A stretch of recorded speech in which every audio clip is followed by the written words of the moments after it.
welcome to another edition of our in-studio live Tuesday night show, Pittsburgh Sportsline. Thanks for watching us on Comcast 7, only in Bethel Park, and Verizon 32 in Bethel Park, and from Nemacolin to Cranberry, Wexford. We appreciate you watching our show and liking our page. We hit a brand new high of 6,408 likes on Facebook. Thank you very much for that. I'm Al Levine, the talking machine. We got Chip Hayner here. We got Smokin' Jim Frazier. And we're all three together the last couple weeks. It's been me and Chip and me and Smokin' Jim. So the three of us are here to talk some sports. Our opening segment is What's on Your Mind? And I'm going to start that right now. Smokin' Jim Frazier, what's on your mind? Thanks, Al Levine, the talking machine. And if you want the green, you got to see Levine. Chip is off my Christmas card list for this year. But what's on my mind is the Pittsburgh Sportsline. Well, first of all, happy birthday to my mommy. My mom's birthday. Happy birthday, Dorothy. Thank you for giving birth to Mr. Smokin' Jim Frazier. How many years ago was that? 29. Again. Yeah, it's the fifth one. That's about the 25th time he's been doing that. So what's on my mind is the Pittsburgh Sportsline Team of the Week. And we have an honorable mention and a team of the week. The honorable mention got to go to Penn Trafford for their 26-7 victory over Woodland Hills. And the Pittsburgh Sportsline team of the week got to go to Pine Ridgeland for their 52-21 thrashing of Penn Hills. And the Pittsburgh Sportsline player of the week is a little controversial. Most people are giving it to Armstrong running back Zane Dudek, who rushed for 356 yards, 4 touchdowns. He's the 17th player in WPIL history to go over 5,000 yards. And in the win, and he has 18 touchdowns to lead the WPIL. In the win, 35-21 over Gateway. But I'm a type person, what have you done for me lately? Gateway beat Armstrong in the second half 15-0. So since he didn't do anything in the second half, Because he didn't play. and Gateway won the second half, I have to give the Pittsburgh Sportsline Player of the Week goes to a friend of the show. Caleb Collins from Rochester, who rushed for 103 yards, and he had 3 interceptions in the 27-0 victory at Stowe Rocks. Congratulations to Caleb Collins, Pittsburgh Sportsline guest and Pittsburgh Sportsline Player of the Week this week. I think And you're that's biased. what's on my mind. I think you're biased because they didn't tackle the kid once in the first half, so they didn't have to play him in the second half. Jim. 15-0. They got beat in the second half. Yeah, but 15-0. what's that record again? 2-2? Okay. Smokin' Jim, that sounded like fiction and fact come very early.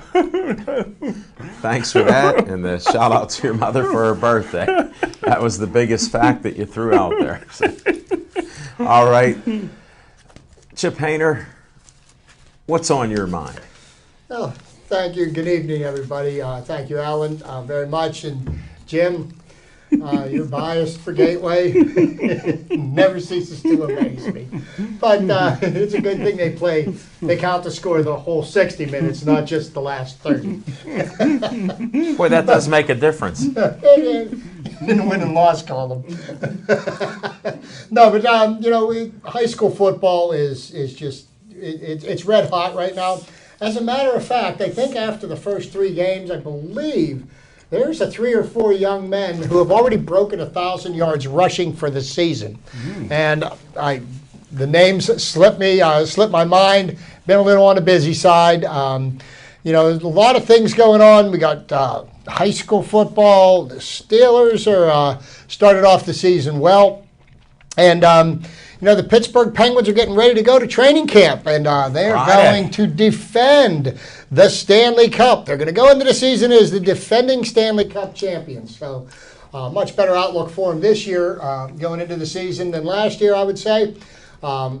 But what's on my mind is that there are still 13 games left for the Pittsburgh Pirates, and a lot of people, most of the sports casters on the local radio talk shows, wrote the Pirates off 2 weeks ago, said that they'd given up, they'd quit, and rada. Well, to be quite honest with you, there's nobody that's quit down on the North Shore. The Pirates are still playing their hearts out.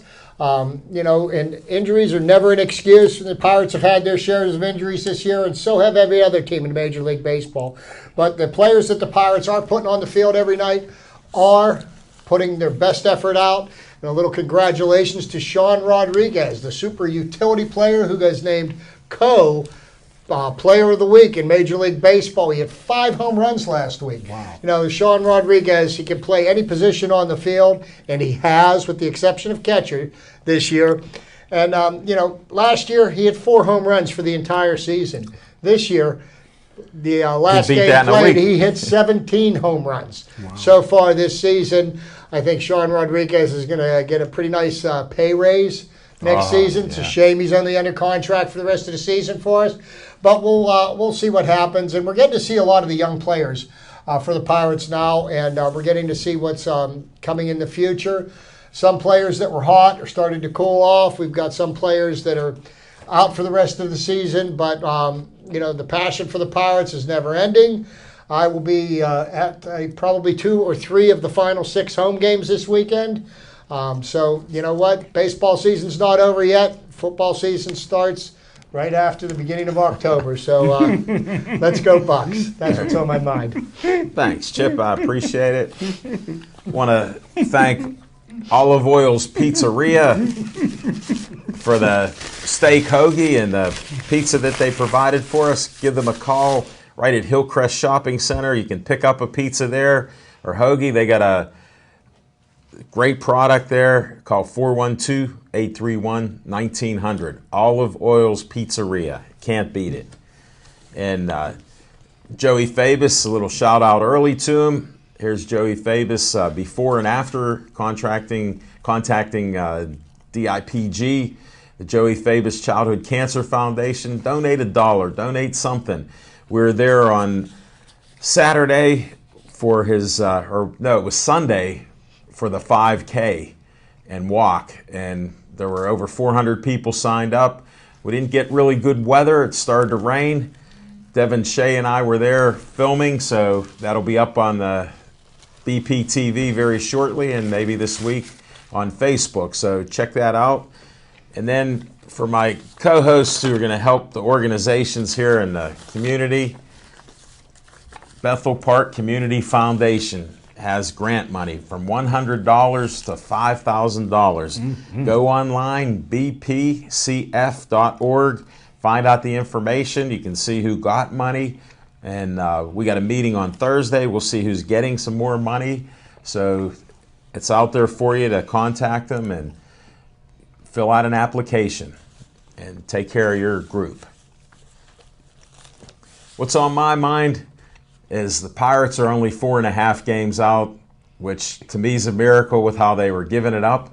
And that's one part on my mind. The next part is the Steelers. We still really don't know their defense, and they're coming and going. But to give up a touchdown a game, I'll take that. And to have leads like we are, and so what if his knee was down and the ball wasn't out yet, or who knows what happened there. We get a lot of calls against us. I believe that one they helped us out. So these things happen in sports. It's just a fun time to be watching sports. Can't wait for the Penguins to start defending their crown. So keep watching. We got more sports to talk about, and we're going to start that right now with fiction and fact. What do you got? If I may interrupt. Go ahead. We have, because of the advancements in technology, we have instant replay review because the interest is get the calls right. Well, I'm glad to see that they're just as accurate in football as they are in baseball. They can't seem to get the calls right. So maybe we should do away with instant replay. Yeah. You need some common sense there. I think that's one of the things. So If it happens in sports, it'll be a miracle, but we'll wait to see. All right, let's go to some fiction and fact from Smokin' Jim's Almanac. Thanks, Al Levine, the talking machine. And I just happened to be at Woodland Hills' football practice today just to see how the team rebounds from the demise and the thrashing that they received at the hands of an inferior Penn Trafford team. And it went pretty well, but I forgot to mention before that one of their assistant coaches at Woodland Hills is none other than Stevie Breston. Wow. And for people that don't know, Stevie Breston was a guy who was a star in high school, star for Michigan Wolverines, and played for Arizona and the Kansas City Chiefs. But my fiction and fact from Smokin' Jim's Almanac, I can't wait till you get to it. Surrounds around him. I happened to be at a Woodland Hills game some years back around the new millennium. And Woodland Hills was getting beat by Central Catholic at home 28-0. And they put this skinny kid into the game that was a junior and kind of bow-legged a little bit. And pretty much just put him in the game just because it was out of reach. And the final score, 35-28. Woodland Hills won. Stevie Breston went on to be co-state player of the year his senior year with Tyler Pelko. He ended up being state champion in the 300 meter hurdles and the 400 meters, and ended up having a pretty solid NFL career, including a punt return for a touchdown against our Pittsburgh Steelers. So Stevie Breston, a guy, one of the few that made it out of Braddock. And he was able to make it out of Braddock and to become a success. I want to tell you something. He was one of the most amazing high school athletes I've ever seen. And I do remember watching him play at Heinz Field. Watch the games on television, and nobody could lay a hand on him. Justin King was pretty good too at Gateway around that same time.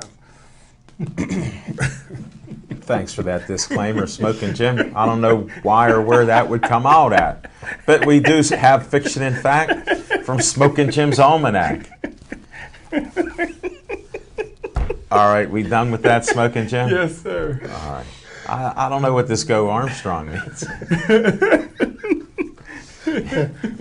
It's in the past. They put their second team out for the second half. Yeah, it's in the past. What have you done for me lately? Sat down because he gained something. You're only as good as your last play. And if this is your first time watching the show, this is the type of information that you get from Smokin' Jim Frazier. Chip, let's go to your section of Chip's Trivia Time. Chip's Trivia Time. Well, I missed last week due to some vehicle malfunctions, which have now been corrected, and I'm back in the saddle again. But my first piece of trivia, I'm going to pose a question, and then I will give a clue. And I know that once I give the clue, the man to my right will know the answer. I'm fairly certain. I know the man to my left will never guess. But here's the question. Cy Young was the first pitcher in Major League Baseball to win 100 games in each league. Mm-hmm. Wow. Who was the next pitcher to do it? Okay, now, this happened in 1970. So Cy Young was the first pitcher to win 100 in each game. Now, the pitcher that was the second pitcher to do this was also an author. Whoa, Cy Young never won 100 games in the Negro League. What two leagues did he win in it? Smokin' Jim, why do you National bring up? the senior circuit and the junior circuit. Okay. How can you bring this up? So the I heard author, people calling your names. Now I know why. So the author of the book is called Ball 4. You know? Yes. Yes, you do. The name of the pitcher that was the second pitcher in Major League history to win 100 games in each league was Jim Bunning. And that did not happen until 1970. And the reason I bring that up because it was in 1911 when Cy Young, 44 years old, pitched his last season in baseball. So that record stood from 1911 until 1970. Wow. Quite a few years and quite an accomplishment. 59 years. Yep, but records are made to be broken or tied. Yeah. Wow. But quite a bunch of interesting stuff. And I was mentioning Cy Young's last season in baseball. There was a rookie pitcher in 1911, September 7th, Grover Cleveland Alexander of the Phillies. He took a 1-0 thriller from the 44-year-old Cy Young, who was closing out his career at the Boston Braves.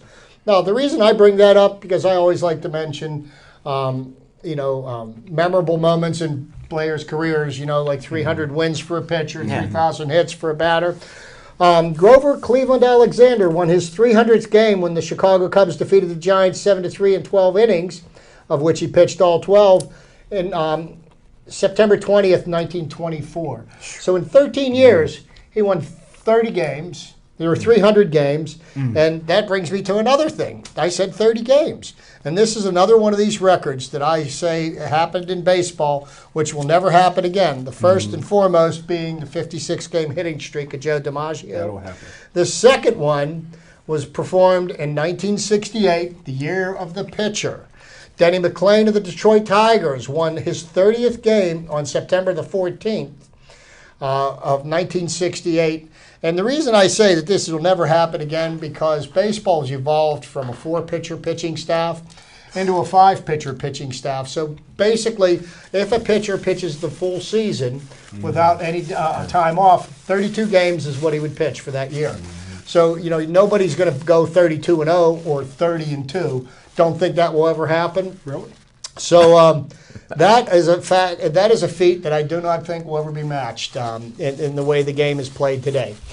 Getting back to some, how about some Pittsburgh Pirate trivia? I like that. No, right. September 8th, 1958. Roberto Clemente tied a major league record by hitting 3 triples in a 4-1 win over the Cincinnati Reds. Wow. 3 triples in one game. Most guys don't get 3 triples in a season. I believe that is the most exciting play in baseball. It gets everybody up out of their seats. But arriba Roberto. Also, in September the 19th, 1949. Well, in 1949, the Pirates were pretty much the doormats of the league. They had quite a number of consecutive losing seasons. And a certain man who's now in the Hall of Fame, Ralph Kiner, of the Pittsburgh Pirates, became the first National League player to hit 50 home runs in 2 different seasons. Wow. 2 different seasons. And, here's what happened with Ralph Kiner. Ralph Kiner led the league in home runs 7 years in a row. And he went to I believe it was Branch Rickey, who was the general manager of the Pirates at the time, and he asked for a raise, and he said, "We lost. Even though you hit 50 home runs, we still lost. We could lose that many. They may have lost 100 games. Yeah, we could lose that many without you." So unfortunately, Ralph didn't get his raise, and the rest is history. And he's in the Major League Hall of Fame.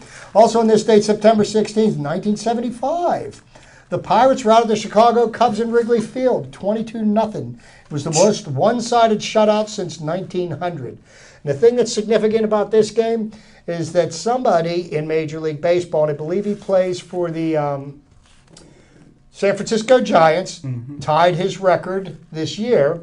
Rennie Stennett had 7 hits, including two hits in 1 inning. So, Wow. Those are back in the days of what they called the Pittsburgh Pirates, the Pittsburgh Lumber Company. Wow. Okay, so They had a lot of lumber. and since we're still talking about Pittsburgh, and we haven't gotten to the Pitt football team yet, but we're going to work our way into that. But in 1993, Miami's Dan Marino becomes the 4th player in NFL history to reach the 40,000-yard mark with 286 yards passing. Wow. The 3 other quarterbacks that preceded him into the 40,000-yard club, Fran Tarkenton. One of the gentlemen announced the Steelers game this Sunday, Dan Fouts, and Johnny Unitas, who was drafted by the Steelers but never played a down for them. It must have been that curse.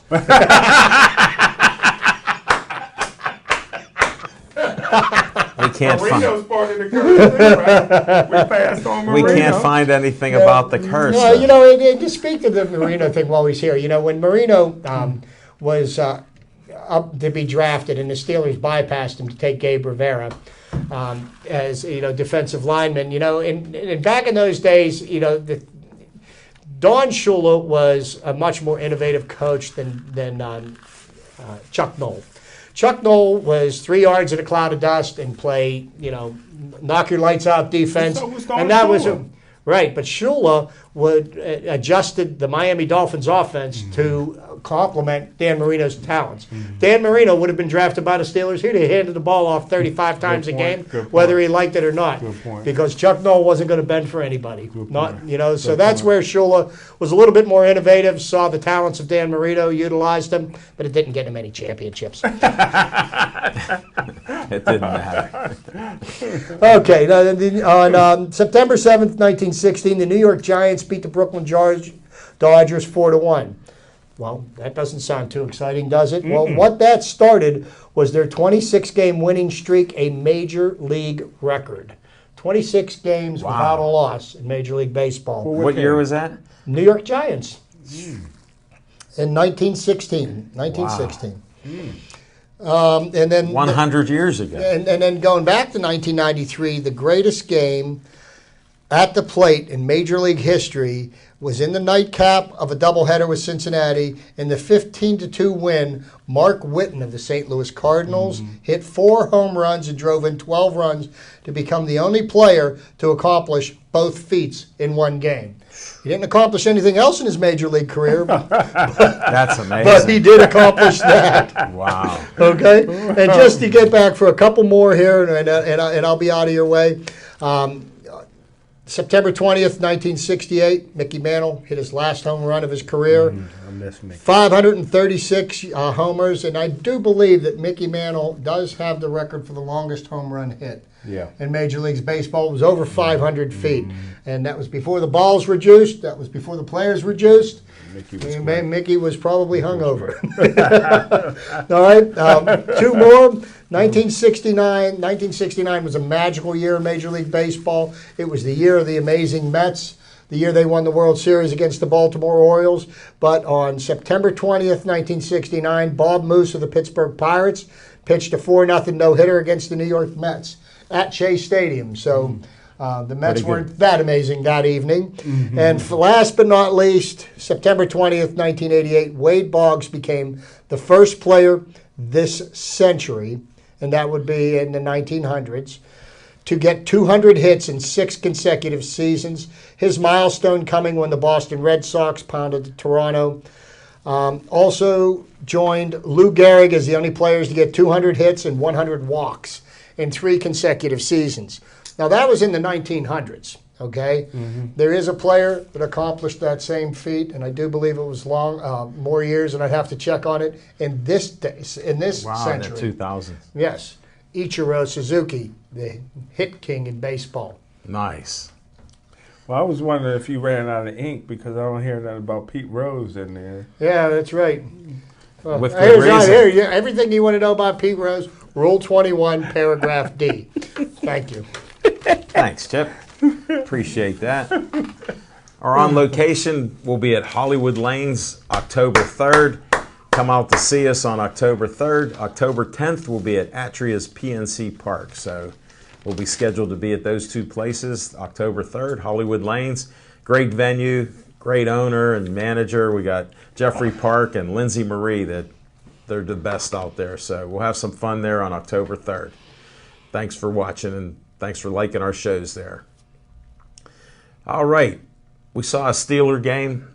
I watched the whole thing. When it rained, it poured.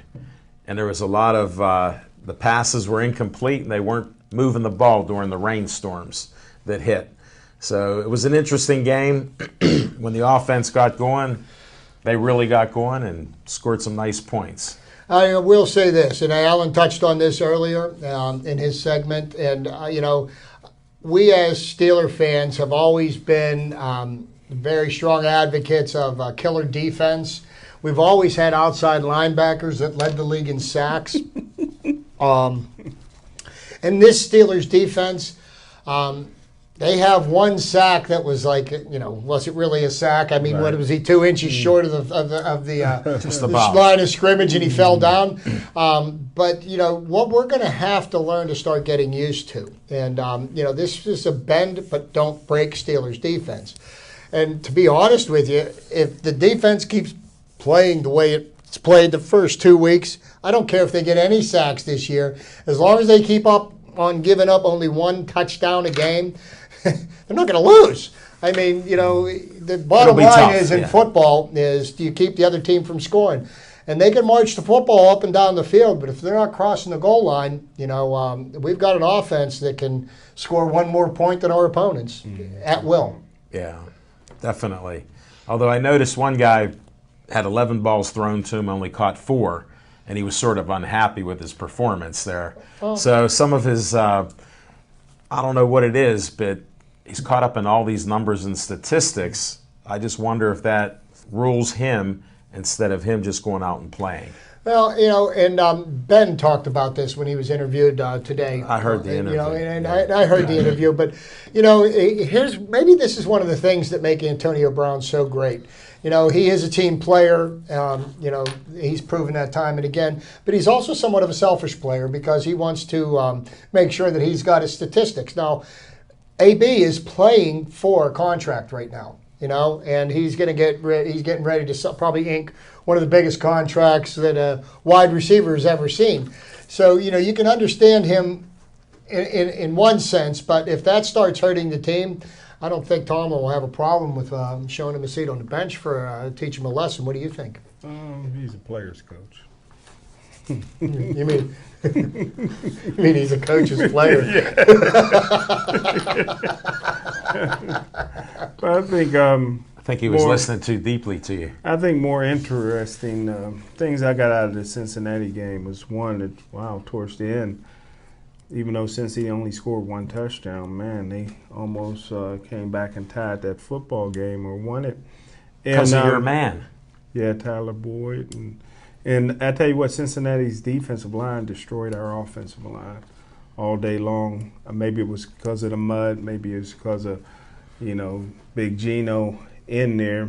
So I think that's to keep an eye on. But the thing that has me puzzled a little bit is the Cleveland Browns and the St. Louis Rams or Los Angeles Rams, because if this kid for Philadelphia, which we'll get a look at this weekend, Carson Wentz. If he is the real deal, and he looks like he is, Cleveland's coaching staff's probably going to get fired, and Jeff Fisher's going to have to answer for how they passed up on this kid.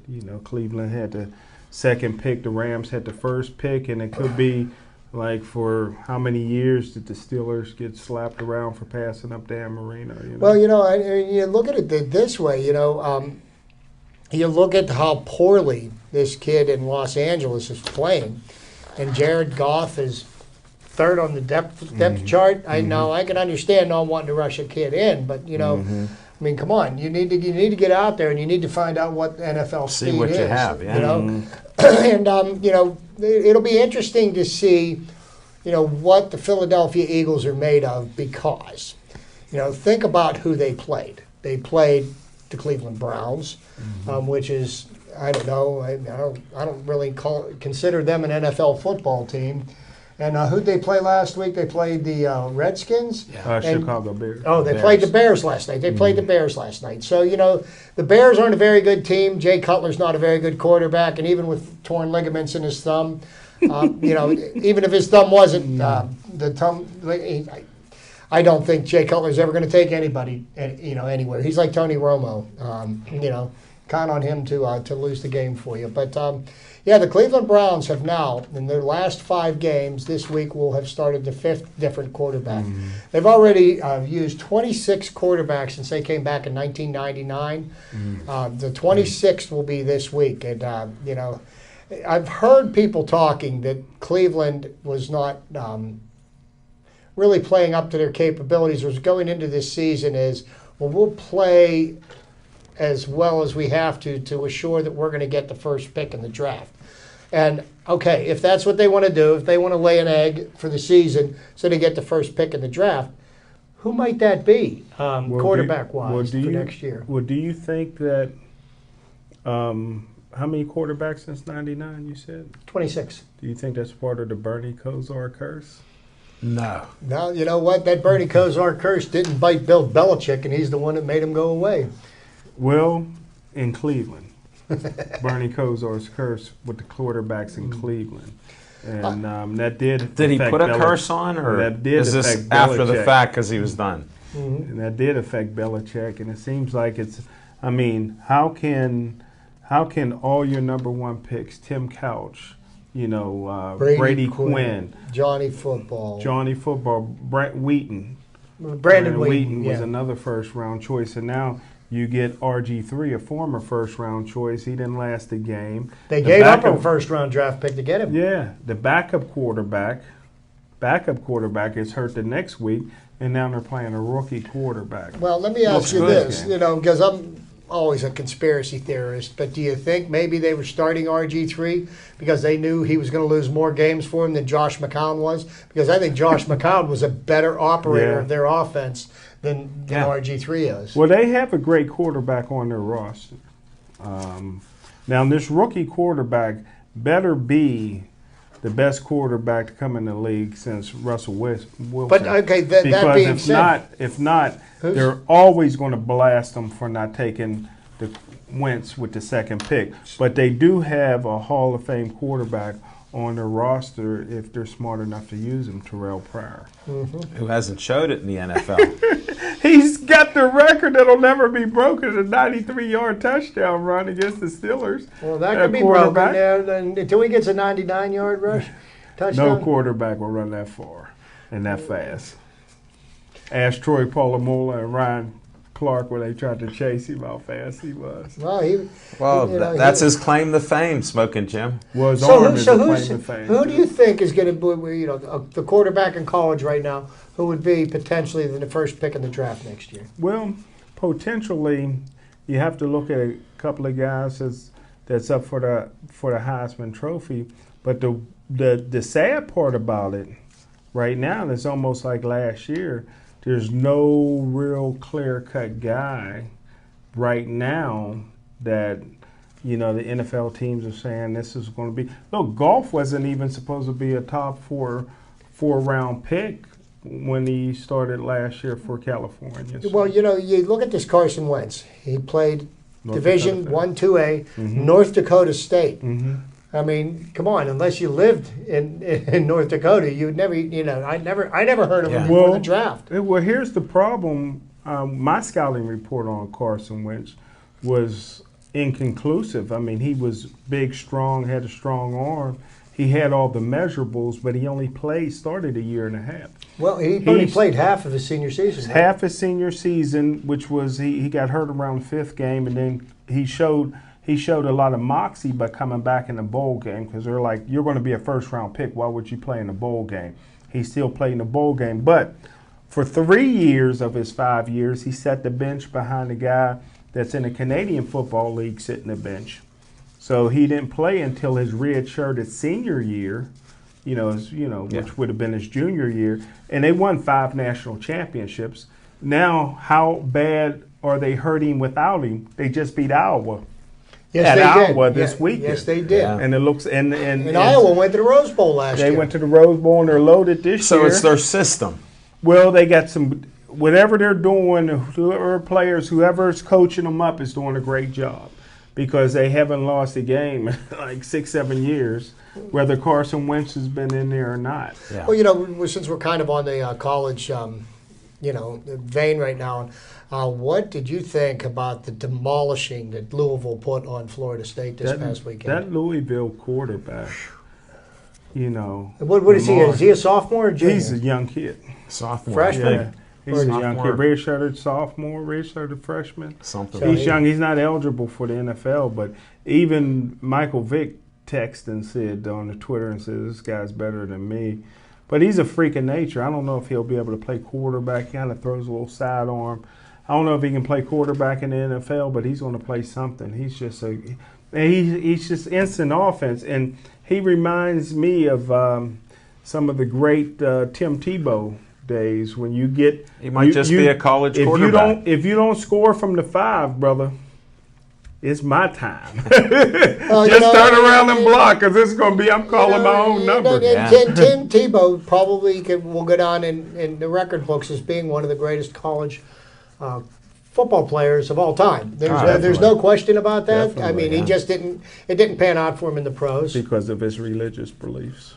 Well, whatever the cause was, he just he wasn't getting it done. He got plenty of opportunities. Maybe he'll 316 yards in the playoff win against the Steelers. Since you brought up Tebow, due to some technicalities, his shirt in the major leagues is the #1 selling shirt for the Mets. Wow! It was actually allowed to be sold on the major leagues Ain't level, that something? and he has the #1 jersey for the Mets. And right I now. want to tell you something. I have a problem with this kid. because here is a guy who's 30 years old already.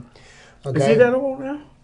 Pretty close, yeah. Okay. 29, 30. Yeah, but here's what there are young men that have lived their whole lives with one dream of playing Major League Baseball. And they've devoted hours and all their waking moments to practicing to get the chance to play Major League Baseball. They get into the minor leagues, and only 10% of the guys that hit the minor leagues ever do make it to the pros. And then you've got somebody named Tim Tebow who's going to come in and take the dream away from some young, maybe deserving, maybe future Hall of Fame player to be a part-time baseball player. And he hasn't played baseball in over 10 years. And he's going to play part-time, and then he's going to do his television gig on the weekend. And I have a problem with the fact that he is not fully committed to playing baseball. So why should he get the benefits of being on a Major League roster? I don't think it's right. I won't pay a dime for his jersey. I think he should go back to television because he's never going to pan out as a baseball player. I might get you one for Christmas, but baseball's a dying sport. And you guys should have a Ferris wheel at games. Anything you should be doing anything. Fireworks every night, bobbleheads every night. They do that. Tebow is moving the dial. People are talking baseball because of Tebow. You should be going out. If you love baseball, you should be going out supporting, buying Tebow's jersey. Here's the misinformation We that live my in dear America. friend Jim likes to spread. Without anybody ever hearing about Tim Tebow touching a baseball, the revenue, the attendance, and the television ratings have gone up for baseball every single year. So depending on your point of view, my idea of dying is not growing. And that's how these two talk to each other. And Smoking Jim never let anything get in the way of what he wants to put out there. I mean, football, basketball are both a hit of baseball right now. If you want to be the apple pie again, you need some Tebows. Maybe they'll have an apple pie giveaway. Red, white, and blue. Get your apple pie. I would go to the game. I'd go 3 innings for that. Would you make it? Yeah, which 3? The last 3. No, he's there for the middle 3. Yeah, that's when he'd make it. He gets there after the crowd arrives, and he leaves before they get up out of their seats. That makes sense. Rush. He had to find his vehicle. Well, at least we covered that. We got to college. I don't know. We veered off a little bit. We covered Steelers. Yeah, but we haven't covered the Pitt football team, and I just want to go bring it up then. Come on, we've got a defense that doesn't seem to be able to stop the opponents from scoring points. And in the first 2 games, they were able to score a few more points than their opponents. But what happened last week? They didn't. Their defensive backs were worse than the Steelers ever were. I mean, what was the first play of the game? Was a 93-yard touchdown. Wow. And they hit a lot of deep balls on the Pitt Panthers, and they just discovered that. And it's not going to get any easier for Pitt. They got some issues there. Who they got this week? I don't know. North Carolina. It's the ACC opener. Okay. And that's not good. And let's not forget Narduzzi's specialty is supposed to be defense, and it doesn't look like it. But you know what? Don't hold Narduzzi so accountable for that, because from what I've watched, and I haven't really watched any college football this year. I follow after the fact through the sport lines and stuff like that. Sure. Doesn't seem like anybody knows how to play defense in college football I'm anymore. not giving him a pass for that. Look at it. I mean, look at. I've hated this from the beginning, and I'll state it again. I hate football games that have basketball scores. I just don't think that's the way the game should be played. I mean, I don't want to see games like the Rams played against the Seahawks this past weekend. Even though occasionally a defensive struggle like that, there is something to be said for it. But come on. You can't keep somebody under 30 points. And then, I mean, you give up 58 points and you say, yeah, well, our defense played pretty well today. What? What? We stopped them on that last series at the end of the game. Yeah, we stopped them in July. Well, there's some issues out there for sure. Yeah, there is. It's different. They promoted the offense so much and made a big deal out of it. So you're going to have scoring. You got running and passing and wide receivers. So they help promote that. And then they wonder why tackling is becoming a lost art in the pros. They got robots now to practice It's not taught in college. What was that, Jim? They got robots now you can practice your tackling on. And that's what the Steelers put the robots out there. But, hey, getting back to football, what about the injury bugs in the NFL this year? Terrible. I mean, look at what happens to the Vikings. They've lost Teddy Bridgewater for the season. Adrian Peterson, he's out for how long? Well, they're two stars in their 2-0. Yeah. Mike Zimmer's got them playing defense in Minnesota. It's a good coach. Mm-hmm. Well, he's a defensive specialist. Wasn't he defensive coordinator for Cincinnati at one time? Jay Gruden was offensive coordinator, and after Jay Gruden was Hugh Jackson. Well, Jay Gruden was supposed to be a quarterback guru. Is that correct? Yeah. Well, that hasn't worked so well with Kirk Cousins this year. Kirk Cousins really made a mistake. He didn't opt for the contract extension they offered him, and he decided to accept the franchise tag. And, well, if he ends up getting benched this year, what do you think his market's going to be on the open market next year? Slip. At least he got that $19 million though. That's right. Oh, I hope he invests it wisely. Yeah, my cousin. He'll put it in his bank. Yeah. Smoking Jim's guiding him on it since that's his buddy. My cousin. All right, let's talk a little Bucko talk. We talked about it loosely at the beginning. 13 games left, starting tonight at 8:10 against the Milwaukee Brewers. We have 3 in Milwaukee. Then we come home for 3 against the Nats and 3 against the St. Louis Cardinals. And the Pirates are not out of it yet. And everybody talks about the collapse of the Pittsburgh Pirates this year, and I don't really believe that. You want to talk about collapses? Let's talk about collapses. You got the San Francisco Giants. At the All-Star break, they had the best record in Major League Baseball. Right now, they're tied with the Cardinals for the final wild card spot, and their pitching staff leads the major leagues in blown save opportunities, and last night was number 29. So for as bad as the Pirates have played this year, the Pirates have been consistent about one thing this year. They never win more than 2 or 3 games in a row. And, up until the beginning of September, they never lost more than 3 or 4 in a row. They lost, 13 of 15 or something like that. That hurt. And then, that happened at a time when they could ill afford that to happen. But the Pirates are not mathematically eliminated yet, and that's the reason why the P is on my chest today. Oh, I wonder. Because the Pirates season has not ended.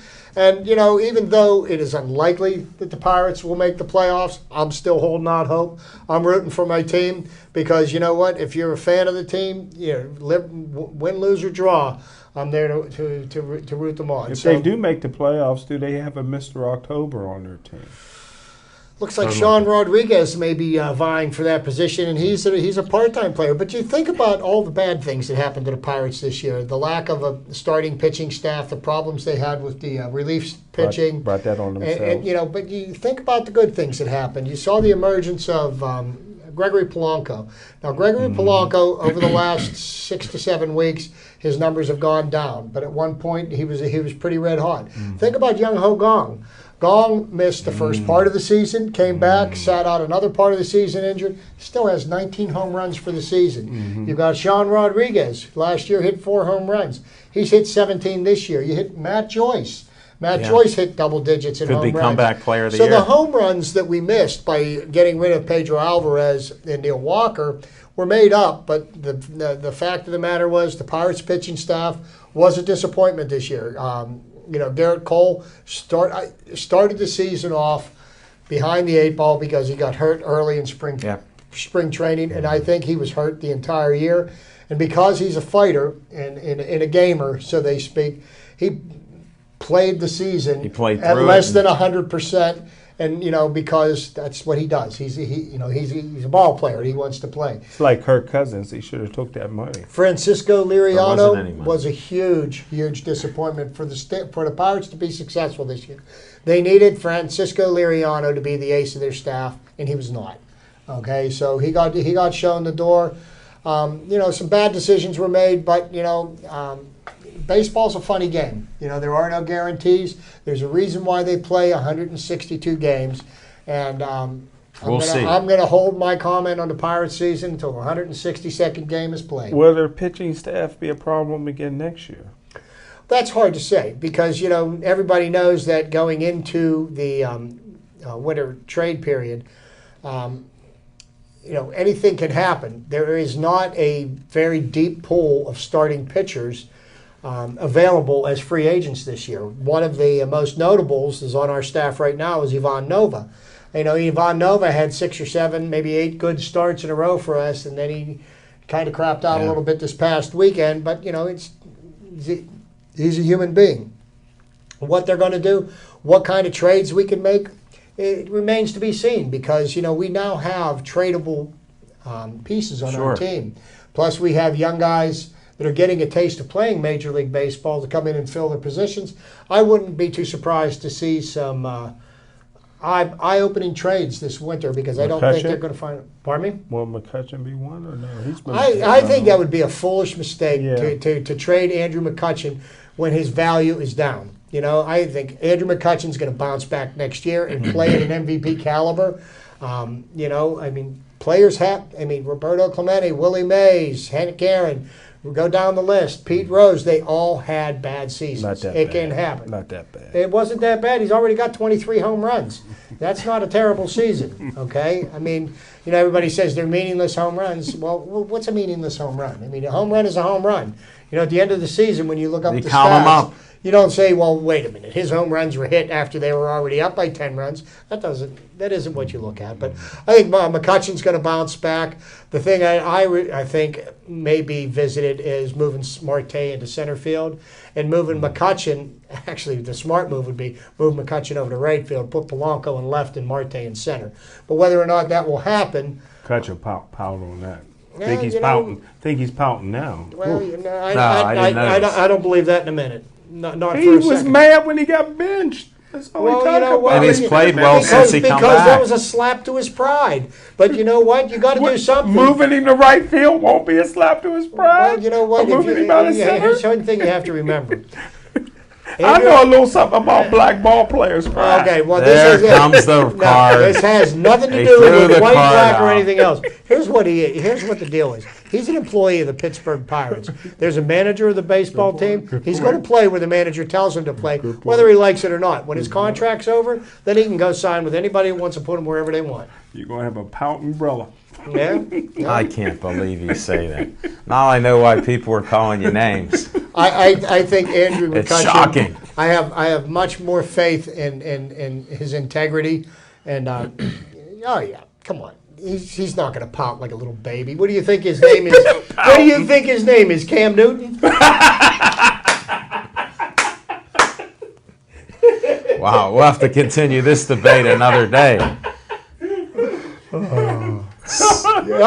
Folks, you have to understand something. I love Jim Fresh like he's my brother. We go back and forth on this stuff, and we amuse one another. But, no disrespect. No disrespect. And a few people out there watching us, they enjoy this. No ebony and ivory. They get a kick out of that, especially where Smoking Jim comes up with this stuff.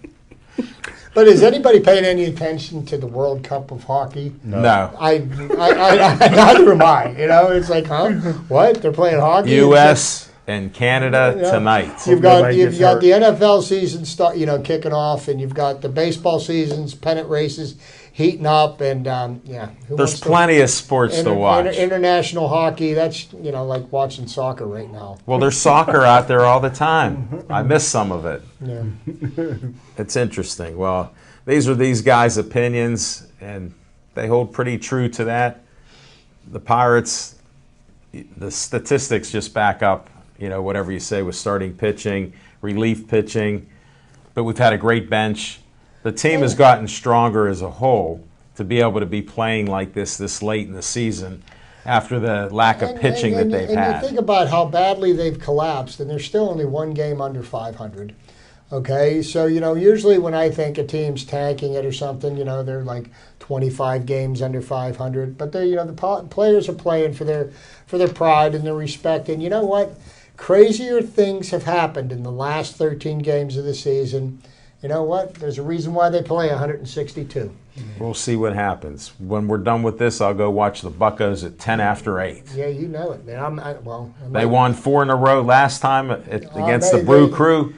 I just want one win tonight. Well, they beat the Brewers pretty good the last time when they were in Milwaukee. But the interesting thing was they played a day-night doubleheader last Saturday, and to take both games of that doubleheader against the Cincinnati Reds, that was really something. It's a shame that they lost the final game of the series, but that was some good baseball. And some pretty big names in baseball almost fight a pitcher. And some well, last night while the Giants were in the process of collapsing to the Los Angeles Dodgers, Madison Bumgarner, the pitcher that skunked the Pirates 2 years ago in a wild card playoff game, was on the mound, and Yasiel Puig was at bat, and he grounded out to Bumgarner, and he threw him out. And Puig was looking at the pitcher, and the pitcher took exception with him looking at him. So there was a few expletives exchanged. And the next thing you know, the bench is cleared. And to me, that's evidence of a team that is imploding. Okay, because here's a team that is still, now it is tied after losing last night with the Cardinals for the final wild card spot. And I'll go as far out on a limb as I can on this one. Giants aren't making the playoffs this year. I think that they've done nothing but go down ever since the All-Star break. The All-Star break, they had the best record in baseball. Now they're on the verge of not making the playoffs. I think that's a bigger collapse than what's going on here in Pittsburgh. Good point, Jim. A quick shout-out. Smoking Jim, what else do you got to say? Quick shout-out to Joey Porter's son, who got a touchdown pass for North Catholic. And it's no surprise that Joey Porter's former linebacker mate, Jason Gilden, is the head coach. But I'm excited. In 2 weeks, I think I'll be at the Aliquippa Clareton game, and I'll be on Aliquippa sideline. But Clareton this week, not only are they undefeated, they beat Greensburg Central Catholic 85-0 this week. Wow. Still, and that's even with the mercy rule, right? Even with the mercy rule, with the mercy rules after halftime. And what is it, 35 points? 30? Yeah. So just for everybody's information, the mercy rule in high school football, if you're ahead by 35 points or more in the second half, the clock doesn't stop. They just keep running the clock just to, finish the. And in your neck of the woods, Brentwood, they got a good wide receiver by the name of Darian Bowie. I'm going to have to take a Dorian Bowie. I'm going to have to take a walk up there and watch the Spartans play, because that's probably 3 blocks from my house. There you go. They got a nice new-looking field as well. And that's my tax dollars at work. Yeah, that's ever since you moved there. That's it, man. But Still Valley's looking good this year. Yeah, the Still Valley's been real strong this year. But probably the most impressive team, and I predicted that they would win city this year, is undefeated Westinghouse. The house. The big house. Yeah. And I think the hardest thing in high school football is having the numbers to practice, because you play the way you practice. Sure. And for the last 4 or 5 years, Westinghouse has only had 18 players on their team. Now they have 45 players. You can't practice with 18. Is that because they didn't another school district merge with Westinghouse? That's what I thought. And it's usually two separate gangs, Westinghouse and Wilkinsburg. So it's amazing that they're blending together and playing well. So Monty Robinson, congratulations on a great job as a head coach. Are they still playing their games in front of no fans? No, they got it. Isn't that what they did last weekend? It's Perry High School, yeah. Yeah. A student from Perry was shot, so they had. They said no fans. They're going to play the game. They might have overreacted. The announcers. Well, when it comes to the children's safety, though, is there really an overreaction? If it was my child, would I want to be in harm's way? Don't let them go to the game. I don't think you would live in the city. I got no problem living anywhere, Jim. See, I don't have biases. I mean, if you had a kid, you don't want your kid living in the city. If that's where I live, that's where my child would go. I mean, it's not that I don't live somewhere. Smoking Jim, your true colors are coming out.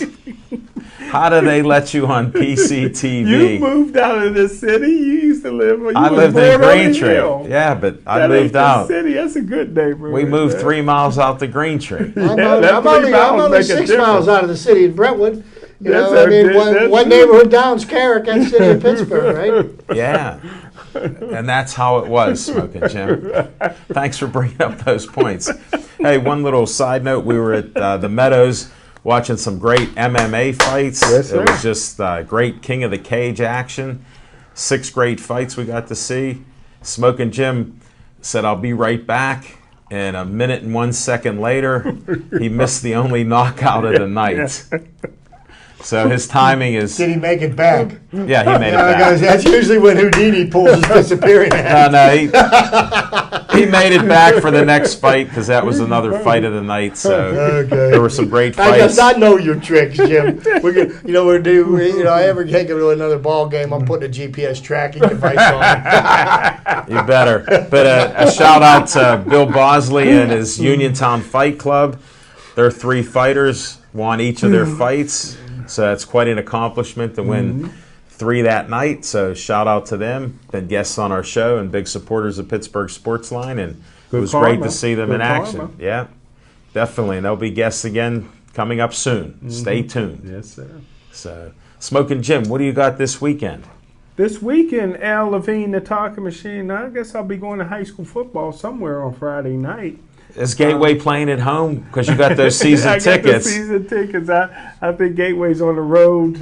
You'll be going somewhere else. Yeah, then. they'll be terrorizing somebody's neighborhood this week. Maybe near you. Yeah, it's a shame they won't win. But they'll win the WPIL this year, no doubt. They got to make it there, man. The 2 losses isn't looking good for them, Jim. No, that's okay. That's okay. Yeah. One didn't count.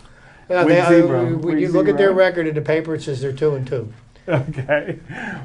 He ignores it. It doesn't matter to him. He's a season ticket holder. Well, they won the second half last week. But I'm looking forward to seeing what this Philadelphia rookie quarterback can do against the Pittsburgh Steelers defense. I think the Steelers are going to win. But if he's impressive, look for some heat to come to the Rams and to the Cleveland Browns. Well, and another one of Jim's favorite number 1 draft picks for the Pittsburgh Steelers, who is now playing for a contract this year, really lit up the statistic board last week with 1 tackle and 1 assist and no sacks. Good old Jarvis Jones. How Joey Porter with a straight face could say that he's a double-digit sack man. He had to say Joey, you're a better man than I am. He had to say something. That's what happened. But now he's got to coach him up.